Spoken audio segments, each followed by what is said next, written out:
నమస్తే ఫ్రెండ్స్. నేను లాయర్ గోలి సందీప్ కుమార్, భద్రాద్రి కొత్తగూడెం, తెలంగాణ.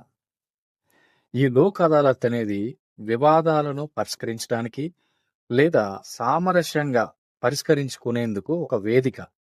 ఇది కోర్టులు లేదా వ్యాజ్యానికి ముందు దశలో ఉన్నటువంటి కేసులను పరిష్కరించడానికి ఒక ఉత్తమమైనటువంటి మార్గం.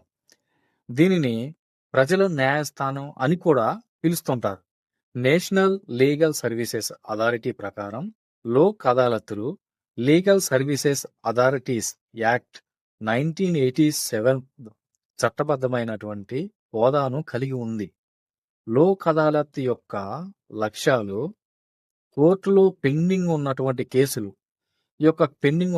కేసులు పరిష్కరించుకోవడానికి ఒక అవకాశం లోక్ అదాలత్ ద్వారా కల్పించడం జరుగుతుంది. ముఖ్యంగా మన భారత రాజ్యాంగం న్యాయం అందరికీ అందుబాటులో ఉండేలా చూడటం కోసం రాజకీయ కేసుల పరిష్కారానికి కూడా సహాయపడటం, ప్రజా వినియోగ సేవల కోసం శాశ్వత లోక్ అదాలత్లు ఏర్పాటు చేయడం జరుగుతుంది. ఈ యొక్క లోక్ అదాలత్లు అనేది జిల్లా పరిధిలో ఉంటాయి, తర్వాత రాష్ట్ర పరిధిలో, అదేవిధంగా సుప్రీంకోర్టు పరిధిలో కూడా ఈ యొక్క లోక్ అదాలత్లు కండక్ట్ చేయడం జరుగుతుంది. కాబట్టి ఏవైనా వివాదాలు ఉన్నప్పుడు ఒకరితో ఒకరు రాజీ పడి కేసులను పరిష్కరించుకోవచ్చు.